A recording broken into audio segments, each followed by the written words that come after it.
Edward Snowden is from Booz Allen Hamilton. That's actually a private company. They're a defense contractor. 98% of the revenue comes from the government. Of course, all the people that defend them are both Democrats and Republicans. Republicans who hate big government love a company that gets 98% of its money from the American government. Why? Because they're defense contractors.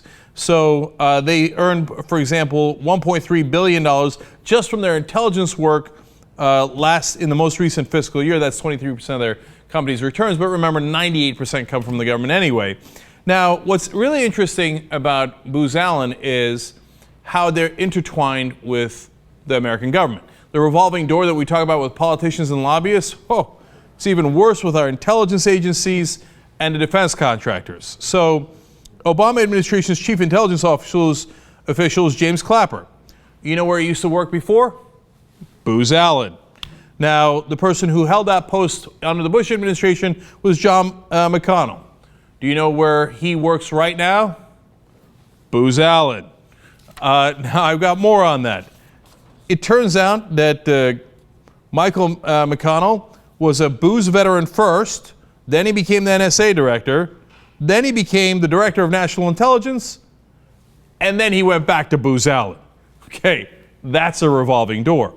And Michael Hayden, who was the director of the NSA from 1999 to 2005, when they mainly went to go privatize intelligence, and now 70% of the intelligence budget goes to private contractors. All those top secret government documents are actually not held by the government, but held largely by private contractors, merging of the state and private corporations. Michael Hayden even called it the digital Blackwater, as he outsourced all of the intelligence work, including outsourcing the people giving out the security clearance. Where is he at? He's now at the Chertoff Group. Michael Chertoff, former Department of Homeland Security official, now a contractor. So Chertoff, Hayden, also contractors, also getting most of their business, if not all of their business, from the U.S. government, where they used to serve. And that circle of doors, revolving doors, goes around and round and round, right? We're not done yet. Michael Hayden had a mentor that taught him everything he knows at the NSA. Do you know who it was?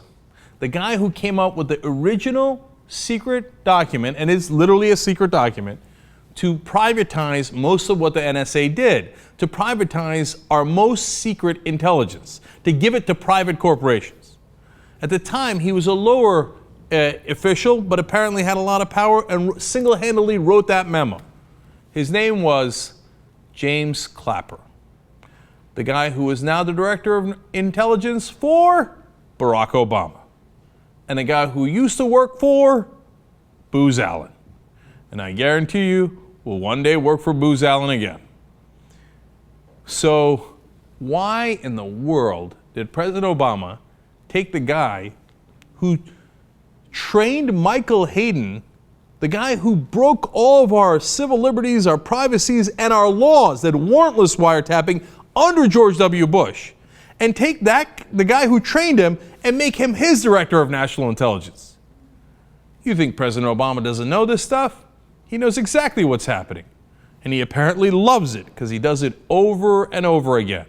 Now, one of the things that was privatized was collection of data, right? Well, NARIS is one of the private corporations that does that. Do you know how many emails a day they collect, just that one private contractor? 100 billion emails a day. No, this is targeted. It's very narrow. It's only to terrorists and people suspected of terrorism. Really? There's 100 billion emails that terrorists are sending every day? No, they're collecting all of the emails. And by the way, this is interesting and written about by Tim Sharrock at Salon, and great credit to him. He broke the story a long time ago and has added to it since. They did PRISM, the story that everybody's talking about, reading the emails, etc., as a way of supplementing the work that NARIS was doing. So because they said, according to Bill Binney, who was an NSA whistleblower, they probably, referring to NARIS, they probably pick up 60 to 80% of the data going over the US network. They were already getting 60 to 80%, but since they couldn't get 100%, they went to Google, Facebook, Skype, etc., and said, Give me the rest.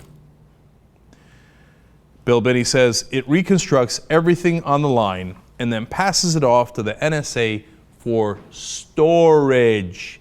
He was inside the NSA. He knows it. They're storing all that data. If you cause a problem later, well, they know where your data is. They can't read through 100 billion emails a day, but if they want to target anyone, it is incredibly simple to simply go to their file and pick it out. You know how they talked about how everybody will have a file one day?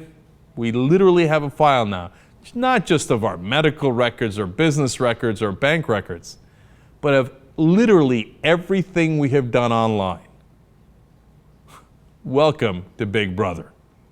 By the way, led by private contractors and corporations like Booz Allen.